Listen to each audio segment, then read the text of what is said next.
a consulta começa, na verdade, quando a gente chama o paciente na sala de espera. Exatamente. Que aí tu já vai observar, né? No meu caso, assim, face, como é que esse paciente caminha, se ele tá reto, se ele tá torto, né? Exatamente. Então, quando ele senta, como é que ele dorme, como é que ele come. Às vezes ele já fala, né? Um paciente que fala mais travado.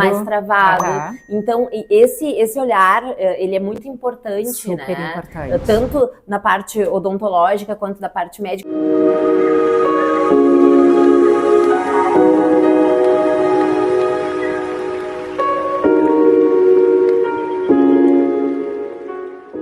Olá, tudo bem com vocês? Meu nome é Fernanda, eu sou médica, especialista em tratamento da dor e acupuntura. Sejam muito bem-vindos ao meu canal e hoje eu quero conversar um pouco com vocês. Eu trouxe inclusive uma convidada para falar um pouco sobre os distúrbios temporomandibulares. E por que esse tema? Porque esse assunto ele acaba englobando a parte médica, ele é muito frequente nos consultórios médicos e envolve diretamente o paciente odontológico. É um assunto também é um distúrbio também bastante frequente nos consultórios odontológicos e por isso eu trouxe uma convidada, a doutora Elisane Moura, que vai conversar com a gente hoje um pouquinho sobre essas situações frequentes nos consultórios. Olá, muito obrigada então pelo convite. A doutora Fernanda, que é uma referência aqui em Canoas, na clínica de dor, uma pessoa que eu conheço há bastante tempo e tenho uma admiração muito especial por ela, né? Sou Elisane Moura, então sou dentista. É um assunto bem pertinente, né, doutora? Quando se fala em dor, né? Hoje em dia está muito em alta as dores temporomandibulares, são os distúrbios, né, que afetam a ATM. E o que são os distúrbios temporomandibulares, Elisane? Então, são dores, né, que afetam a região da articulação temporomandibular. Essa articulação que é bem importante, né, quando se fala em abrir e fechar de boca, muitas vezes confunde com dor de ouvido, né, e o famoso bruxismo, que os pacientes já chegam nos falando, acho que tenho bruxismo, acho que arranjo dentes. Então, as DTMs englobam toda essa parte aí de dor temporomandibular, né? E eu vejo, né, Elisane, no consultório, a bibliografia nos diz, a literatura nos diz que em torno de 60% dos pacientes hoje fazem algum tipo de bruxismo, né? Porque depois tu até nos fala que existe mais de um, Sim. né? Mas assim, a literatura nos diz que em torno de 60% dos pacientes fazem bruxismo. Eu, na minha casuística do consultório, e eu me atento bastante por conta da clínica da dor, das dores musculares, das dores cervicais, das dores em ombro, eu me atento bastante a esse exame, a essa anamnese, as perguntas relativas ao bruxismo e ao exame físico relativo ao bruxismo. Em torno de 40% mais ou menos dos meus pacientes fazem bruxismo e eles vêm muitas vezes pro médico por outra queixa. Eles vêm com uma queixa de dor de cabeça, eles vêm com uma queixa de dor no pescoço, são pacientes que normalmente acordam com dor, tem muita dor em trapézio, eles não chegam referindo, né, ai doutora, eu faço bruxismo. Então, pro médico é muito importante estar atento a isso. E para vocês, assim, no consultório odontológico, como é que os pacientes chegam? Quais são as queixas? Como é que vocês fazem esse diagnóstico? Então, muitas vezes os pacientes chegam até com os dentes fraturados, né? Isso é uma coisa bem importante na minha área, né? Dores de cabeça, muita dor na cervical, muitas vezes irradia, né? Dores de ouvido, que hoje muitas vezes os médicos já sabem e encaminham, porque a ATM, a articulação temporomandibular, ela é a parede anterior do ouvido, né? Então, muitas vezes a dor é confundida, né? Então, justamente, a gente precisa fazer uma anamnese bem detalhada, né? Conversar bastante com o paciente. Na minha área, observar desgastes, que também está envolvido nessa questão toda, né? Isso sim, bem importante. Porque muitas vezes o paciente, ele não sabe. Eu pergunto assim, tu faz bruxismo? E eles assim, de dia não. E de noite o paciente, se ele não range os dentes, né? E o parceiro escuta, se ele só aperta, ele não sabe que ele aperta. E aí, muitas vezes, quando a gente pergunta, essa pessoa começa a se dar conta que faz, inclusive, durante o dia. Exatamente, que é o bruxismo em vigília, que a gente chama, né? Nós temos o bruxismo diurno em vigília e tem alguns pacientes que não se dão conta ou que acham que não fazem. E muitas vezes tem pacientes que sim, que já se dão conta, né? Que daí, então, eu percebo que eu tô tenso, eu percebo que eu tô apertando os dentes, eu percebo que... Então, hoje em dia, tem uma grande gama, assim, de pacientes, até profissões, né? Paciente que viaja muito, que fica muito na direção, o paciente fica tenso até no computador, né? Nós temos os pacientes pós-pandemia, né, que veio assim, um crescente muito grande, essa condição assim de DTMs, né? E relacionada, eu observo muito assim, relacionada à ansiedade, relacionada a estresse, como tu falaste, pós-pandemia, isso foi muito prevalente, porque os pacientes ficaram muito mais tensos nesse período e carregaram muitas vezes essa tensão ao longo, né, dos anos sucessivos. Então, isso foi um boom. A gente, na área médica, observou um boom de contraturas musculares, de bruxismo relacionados, então, à ansiedade e que, na área médica, muitas vezes a gente diz assim, observa, né? Quando o médico observa que o paciente faz bruxismo, a gente encaminha muitas vezes para o cirurgião dentista para ver a questão da placa, né? Mas a gente acho importante a gente ressaltar aqui que como as causas são multifatoriais, às vezes são causas anatômicas, às vezes são causas tensionais, às vezes é um paciente que está passando por um período de ansiedade, às vezes pode ser periódico, um período o período o paciente está de luto, né? Também. Ou teve uma perda de emprego, ou está com uma situação financeira complicada, ele vai tensionar mais e aquilo ali pode se resolver, né? Mas sempre a causa é importante descobrir, né, Elisane? A causa é importante, sim, doutora Fernanda, através de uma anamnese de valor, que a gente chama, né? Inclusive, assim, eu tenho um grande professor, que é um grande estudioso e pesquisador, ele atua hoje na Universidade de Paris, o professor André Porporati, que ele fala muito na anamnese de valor. A gente precisa conversar muito com o paciente, entender a causa, porque hoje o tratamento de bruxismo, de DTMs, a gente entende que não é só através de uma placa, né? Um tratamento, né, disciplinar, né? Multidisciplinar, através de vários profissionais, muitas vezes com medicação, muitas vezes com fisioterapia, laser terapia, acupuntura, que é sempre muito citada e muito bem-vinda, né? Com resultados maravilhosos, né? Então, sim, a gente tem uma gama de tratamento que, graças a Deus, através de estudos, através de embasamentos científicos, a gente consegue já resolver muito melhor. Beneficiar esse paciente, Exatamente. né? Na acupuntura, quando os pacientes vêm para o consultório, né? Porque eu atendo muito paciente com fibromialgia.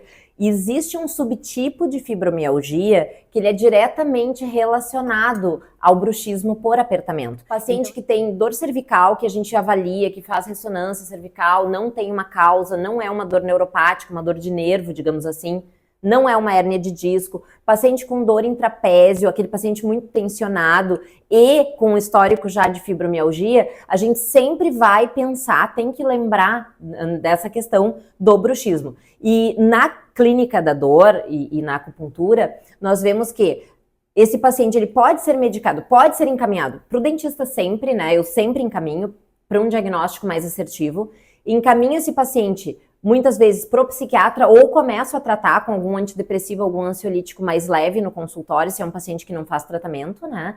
Porque se a gente não tratar essa ansiedade, a gente vai botar uma placa, mas não vai ter o mesmo grau de resolução, né? Exatamente. Ou o dentista vai fazer um botox daqui a pouco, né? Que é o que os pacientes dizem, eu tô fazendo botox. Mas e aí? E essa ansiedade, se não for tratada? Exato. Né? Foi bom tocares nesse assunto até do botox, porque ele é muito pontual. E a gente sabe que a reação da DTM muscular ou por articular, ela é cerebral. E daí a gente precisa sim tratar a nível cerebral, através de alguma medicação, algum opioide, né? E não só o botox, que sim, ele é bem-vindo no tratamento, mas não é principal, né? Sim. Existem vários, mas como a gente sabe que aquele apertar, aquela condição de músculo masseter e temporal, ele tá estirado, ele tá sendo bem contraturado, exato. A gente precisa lançar mão muitas vezes de medicações e quando é mais profundo até algum mais a nível cerebral mesmo. Sim. Eu costumo assim, ó, nos pacientes, né, que eu trato no consultório, iniciar muitas vezes com um relaxante muscular, né, uma ciclobenzaprina, que é um relaxante de ação central. Por quê? Eu faço agulhamento e a gente pode fazer tanto o agulhamento seco, que é para desativar os pontos gatilhos ali de masseter, de músculo de gástrico, de esternocleido. Ótimo. Quanto eu uso a medicina chinesa clássica, no caso a acupuntura clássica, para melhorar o quadro de ansiedade desse paciente, de insônia. Mas às vezes a gente tem que iniciar uma medicação antes, porque o paciente não aguenta o agulhamento. Porque se a gente vai fazer um agulhamento seco, eu sempre digo para os pacientes, né, eu nunca faço um tratamento que vai deixar o paciente tenso. Mais tenso. Então, assim, tem que começar de leve, tem que, que nem sopa quente, né, a gente come pelas bordas, tem que começar o tratamento mais de leve. Eu peço para eles colocarem calor local, para ir relaxando aquela musculatura. Sim. Peço sempre para cuidar muito o travesseiro, porque às vezes, né, um paciente que ele não tá bem posicionado na cama, usa um travesseiro inadequado, ou o colchão não tá legal, ou a posição de dormir, paciente que dorme de bruços é péssimo, assim, já a gente tem um mal dormir, em questão da clínica da dor, assim, é muito ruim para cervical, para a região, né, crâniofacial. Então, deitar de lado, cuidar o travesseiro, cuidar o colchão, né, colocar um calor, usar um relaxante, fazer acupuntura, procurar o dentista, usar a placa, né, o botox sim ou não, que daí é um outro, né, tratamento que pode se abrir, né, pode. Mas são vários ajustes, né, que tem que ser feitos, né. Exatamente, e que bom,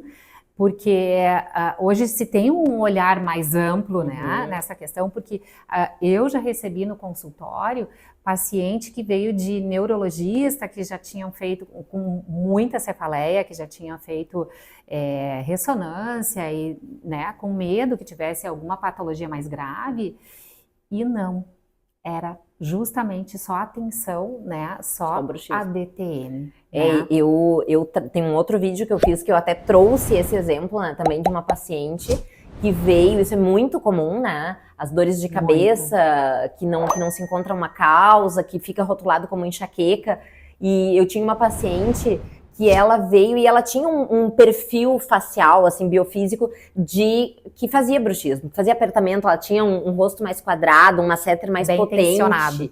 Exatamente. E ela veio pro consultório assim, olha, doutora, eu já fui em diversos neurologistas, eu vim fazer acupuntura porque assim, ó, eu já uso medicação XYZ, eu já aumentei dose, eu tô fazendo exercício e eu não melhoro da dor. Eu tenho dor 7 dias por semana, eu não sei o que é viver sem dor. Nossa. Mas era uma paciente, assim, que ela entrou, eu olhei pra ela e eu disse, não, essa pessoa faz bruxismo, com certeza ela aperta, ela tinha uma face tensa, assim, sabe? Ela sentou, né, tensionando. Aí eu perguntei pra ela, ela falou que possivelmente ela fazia, mas não usava placa. Encaminhei ela para o cirurgião dentista, comecei a tratar com acupuntura, tirei algumas medicações. Ela tinha, na verdade, uma luxação da ATM. Super importante. Tratou aquela luxação da ATM, soltou o masseter e ela, hoje em dia, ela está de alta já há bastante tempo, ela ficou com uma medicação de todas as que ela utilizava, e eu renovo a medicação, atendo ela, né, faço consulta clínica para ela, porque ela está muito bem, vinda assim, ó, de um desespero de dor, sabe? Uma paciente jovem. Olha a importância do teu olhar sobre a paciente, né? E assim, bem global, né? Porque, na verdade, tu conseguiu perceber que ela já sofria de uma DTM. É como bem tu importante. Diz, né? A anamnese, né? Ela tem que ser... A consulta começa, na verdade, quando a gente chama o paciente na sala de espera. Exatamente. Que aí tu já vai observar, né? No meu caso, assim, face, como é que esse paciente caminha, se ele tá reto, se ele tá torto, né? Exatamente. Então, quando ele senta, como é que ele dorme, como é que ele come, às vezes ele já fala, né? Um paciente que fala mais travado. Então, esse olhar, ele é muito importante, super né? Importante. Tanto na parte odontológica quanto da parte médica, porque hoje em dia a odonto também ela tá abrangendo mais coisas, né, dentro da área da medicina, né? A gente costuma falar que hoje o dentista, ele tem que sair fora da caixa, né? da caixa odontológica, porque não é só mais o consultório em si e a boca, exato, né? O dente. Restaurar, fechar, tapar buracos. Não, a gente precisa enxergar o paciente como um todo, como um paciente mesmo, né? Que está tudo interligado. Então, graças a Deus, a gente está tendo essa percepção, né? Exatamente, evoluindo. Isso aí, é uma parceria, né? É um trabalho. É uma parceria. A gente identifica, manda para vocês às vezes. Isso mesmo. Muitas vezes esse paciente vai chegar primeiro pro dentista, né? Vocês vão iniciar um tratamento que talvez precise de uma retaguarda também. Com médica, certeza. Né? Muitos pacientes já te encaminhei até por conta disso, até por causas de cervical, né? De tensão cervical, que a gente percebe toda a tensão da face e pescoço daquele paciente. A acupuntura, nossa, é muito bem-vinda. Ficam essas observações importantes para todos vocês que estão nos assistindo, de se observarem, no caso dessas dores mais específicas, de face, dor de cabeça, dores no pescoço, dores nos ombros, de irem em busca de uma resposta, porque muitas vezes o exame, que nem eu falo sempre, a gente não trata o exame, né? A gente trata o paciente. O paciente, exatamente. E muitas vezes esse olhar, essa conversa, a investigação é importante, sim, os exames são importantes, mas esse todo, ele vai levar a um diagnóstico que muitas vezes esse paciente vai diminuir muito no uso de medicamentos e vai melhorar muito a sua qualidade de vida. Então, esperamos, né, Elisane, que essa nossa conversa traga isso, né, para mais atenção de quem está nos ouvindo, por conta até mesmo de estar cada vez mais prevalente, infelizmente, as doenças relacionadas à ansiedade, ao estresse, à insônia, aos distúrbios do sono, né? Ah, não, eu não tenho insônia, eu só durmo e acordo toda hora, né? Um sono muito superficial, ah, não, eu não sonho, eu não tenho, né?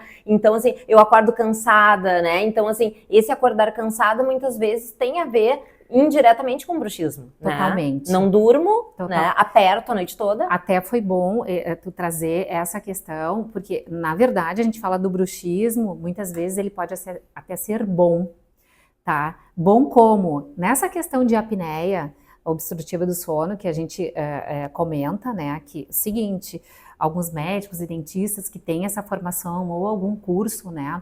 Na odontologia do sono, que hoje já tem essa parte aí também.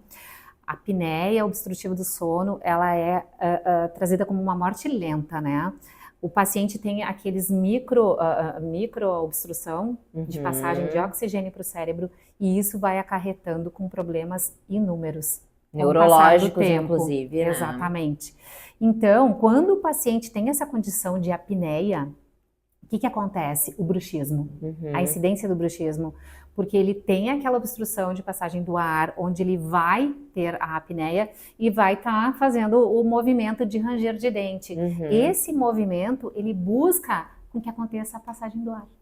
Então, é protetivo. Nessa condição, por si só, o bruxismo é um protetor, né? Às vezes ele não é só o vilão. E isso a gente, claro que estuda e tem embasamento científico, tudo isso, gente. Então, por isso é tão importante conversar com o paciente, né? E entender qual a condição que aquele paciente, aquela pessoa se encontra. Cada paciente é um paciente, Exatamente. Exatamente. Então eu gostaria de agradecer a doutora Elisane. Eu que agradeço. Por estar nos trazendo essas informações acerca do bruxismo, acerca desse assunto que envolve tanto a área médica, como a gente havia comentado, quanto a área odontológica, e que essa parceria ela é importante para que esse paciente tenha um diagnóstico precoce e para que ele tenha um tratamento mais assertivo possível.